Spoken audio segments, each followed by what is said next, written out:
El Señor esté con ustedes. Lectura del Santo Evangelio según San Juan.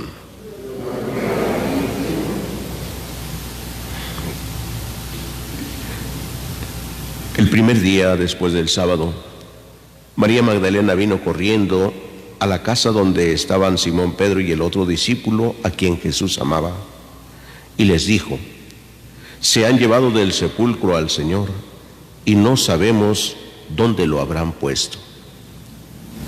Salieron Pedro y el otro discípulo camino del sepulcro.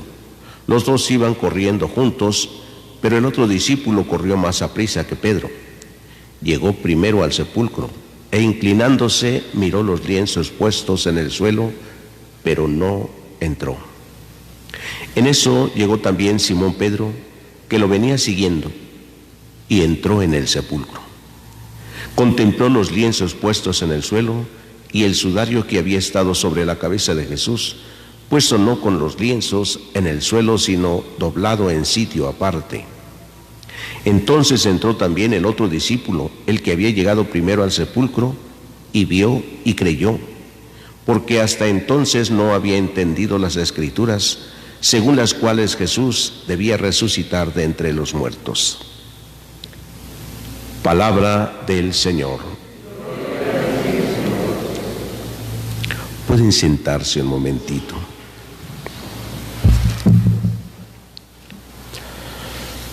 Queridos hermanos, contemplamos hoy la figura de San Juan Evangelista. San Juan era discípulo de Juan el Bautista, entonces tenía alguna enseñanza cuando Jesús los llamó. Es entre aquellos a quienes les dijo Juan Bautista: este es el Cordero de Dios que quita el pecado del mundo, y entonces lo siguieron. Juan es el que lo sigue entre ellos. No era un gran discípulo, tenía algunas actitudes muy competitivas, porque es el discípulo que le dijo que mientras caminaban decía: ¿quién es el más grande? ¿Quién será el que va a estar al frente del grupo, del equipo? Y Jesús les dijo: ¿de qué discutían por el camino? Y es que eso habían discutido, quién era el más grande. Y Jesús les dijo: el más grande será aquel que sea el servidor de todos. ¿Ah? También en otro pasaje del Evangelio, San Juan, al que hoy celebramos, se había manifestado como el que ya tenía mucho poder, porque le dijo a Jesús, cuando llegaron con los samaritanos que no lo quisieron recibir, le dice a Jesús: Señor, ¿quieres que hagamos bajar fuego para que acabe con estos? Dice: nosotros tenemos la fuerza para hacerlo. Entonces no era el hombre humilde, sencillo, que razonaba bien todavía. ¿Cuándo podemos saber que llegó entonces el cambio de actitud? Seguramente que fue en la última cena, cuando el Evangelio nos dice: se recostó sobre su pecho.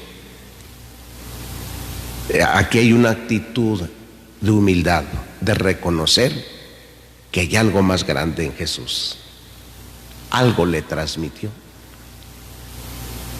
Escuchar el corazón de Jesús no es el latido del órgano físicamente. Escuchar lo que hay en el corazón de Jesús. Tantas palabras que nos dice Jesús, que escucharlas requiere de mucha humildad, reclinarse sobre Él, estar sobre Él. Este mismo Juan es del que nos habla hoy el Evangelio. Ahora reconoce ya la autoridad de San Pedro, porque cuando fueron al sepulcro, dice, corrió, era más joven, corrió más que Pedro, llegó al sepulcro pero no entró, esperó que llegara Pedro. Entró Pedro y después entró Juan. Entonces sabía que el de la autoridad ahora era Pedro, no él. Aunque él tuviera más fuerza, más inteligencia, La autoridad la tenía San Pedro. Y tanto que, Juan escribe el Evangelio, San Pedro no tiene ningún Evangelio. Hay algunas cartas de Pedro, pero no el Evangelio, como tan sabiamente lo leemos el Evangelio de San Juan, con una profundidad en su palabra, que nos habla precisamente de Jesús como la palabra de Dios hecha carne y que existía desde el principio. Y que después tendremos otras cartas también de San Juan, como la que hemos escuchado hoy en la primera lectura, esta que nos dice: les anunciamos lo que ya existía desde el principio. Y el Evangelio de San Juan comienza así: en el principio existía la palabra, y la palabra era Dios, y la palabra estaba con Dios. Esto que hemos visto y oído y que hemos tocado es lo que les anunciamos. San Juan les anuncia ahora su experiencia, lo que él vivió con Jesús. Es por ello que también nosotros somos enviados. Jesús nos ha enviado así: vayan y cuéntenles a los demás lo que han visto y lo que han oído. Es que es de ahí donde se aprende todo, ¿no? De lo que vemos y oímos, de ahí aprendemos. ¿Cómo aprenden los niños? ¿De dónde aprenden? De lo que ven y de lo que oyen. Hoy ven en las redes sociales, ¿verdad? Y ahí aprenden lo que ven y lo que oyen. ¿Sí? En casa, ahí aprenden lo que ven y lo que oyen. Si los papás se pelean, se disgustan, discuten, los pequeñitos eso aprenden ahí. ¿Sí? ¿Por qué un niño a veces le dice a su mamá: estás loca? ¿Por qué el niño se lo dice? Porque escuchó que el papá dijo: estás loca, ¿no? Y no les decimos qué más palabras aprenden, ¿eh? A mí me dejan sorprendidos de repente. Ahora no hay niños. Bueno, pero en la transmisión sí hay, pues no les digo que he escuchado de los niños, ¿verdad? Pero lo han aprendido de lo que han oído, ¿verdad?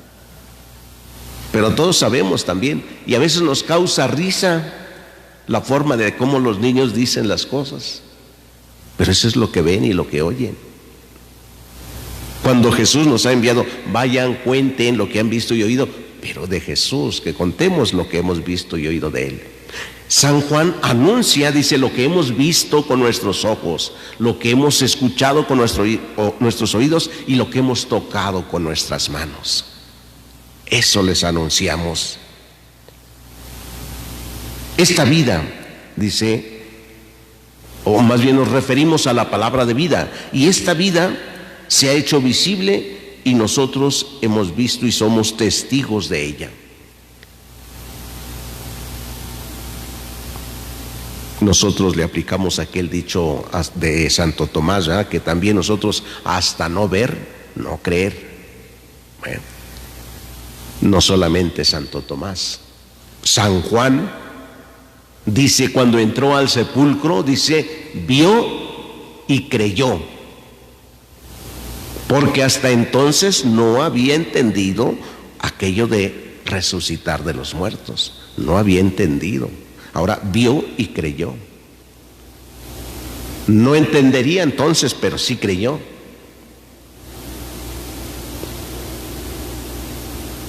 Queridos hermanos, contemplar hoy la figura de San Juan nos invita también a nosotros a reflexionar sobre nuestra fe.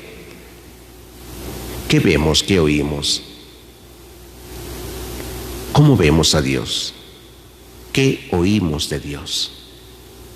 Dios nos habla en su palabra siempre. Y cuando nosotros le hablamos a Dios en la oración, Dios nos responde. Solo que la respuesta de Dios nunca va a ser de acuerdo a la palabra humana. ¿No? Finalmente, si nos hablara con la palabra humana, tampoco le creeríamos ni le entenderíamos como en aquel tiempo. Muchísimos no le entendieron, no lo creyeron más bien. Lo escucharon hablar igual que nosotros. Se hizo hombre igual que nosotros y no le creyeron.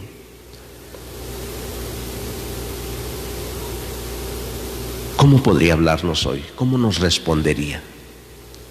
En el silencio sí, pero haciendo una comparación, nosotros nos comunicamos hoy con muchas personas a través de las redes sociales, mensajes. ¿Acaso escucha nuestra voz? Solo que sea un mensaje de voz, ¿no? Y puede ser que la respuesta que nos den sea de voz, pero no siempre nos dan la respuesta de voz. A veces es escrito. Dios nos responde, sí, en el silencio, pero a través de su palabra. Así es que cuando le hablen a Dios, vayan a la Biblia y ahí encontrarán la respuesta a lo que ustedes le han preguntado a Dios o le han pedido a Dios también. Lleven el Evangelio siempre en su bolsillo. Así como llevamos el teléfono, vamos a llevar en el bolsillo el Evangelio. Hay a veces libritos pequeños que está el Evangelio y cuando necesitemos ver qué me dice Dios, pues lo saco y a ver qué me está respondiendo. Porque si no, pues le hablo y digo, creo que Dios nomás me deja en visto. Le mando el mensaje, le hablo y me deja en visto, ¿verdad? No, nunca nos deja en visto. Lo que pasa es que no leemos sus mensajes, ¿sí? Así como a veces nosotros los mensajes, cuando alguien nos los manda, ya ni los leemos, ya hasta sabemos. Dicen, no, ya no, son muchos mensajes, ya no los leo todos. Bueno, yo por lo menos, ¿sabes? No alcanzo a leer todos, ya nomás paso. A veces abro el teléfono y un montón de mensajes, le abro, los cierro, le abro, los cierro, le abro, los cierro, ya. Algunos ni los leo. Son mensajes ya escritos, ¿ah? Tienen algún mensaje, pero pues ya ni alcanza uno a leerlos. Otros nomás los deja en visto, ya vio y no respondió nada. Dios no nos deja así. Hay que leer su mensaje siempre. Pues pidámosle que por intercesión de San Juan, que aprendió a recostarse en Jesús, que también a nosotros nos conceda la gracia de aprender a recostarnos en Jesús. Hoy que nos acompañan nuestros hermanos en sus 25 años como esposos, ¿cómo recostarse ante Jesús ya a los 25 años? ¿Cómo hacer crecer y madurar este amor a los 25 años? ¿Cómo agradecerle a Dios hoy que les ha permitido perseverar en el amor que ustedes se han manifestado? Pedirle a San Juan, Señor, ¿cómo le hiciste? Y ayúdanos a hacerlo, intercede para que podamos hacerlo como tú. Y desde luego con Jesús, pues directamente hablarle también, agradeciéndole los regalos que les ha dado en estos 25 años como esposos. ¿Qué les ha regalado Dios? ¿Qué les ha dado Dios en estos 25 años? ¿Una familia? ¿Unos hijos? ¿Cuántos les regaló? 2. ¿Sí? Qué gran regalo, ¿verdad? ¿Sí? Bueno, no son siempre tan lo mejor, ¿verdad? Pero es un gran regalo, sus hijos. Eso hay que agradecerlo siempre a Dios.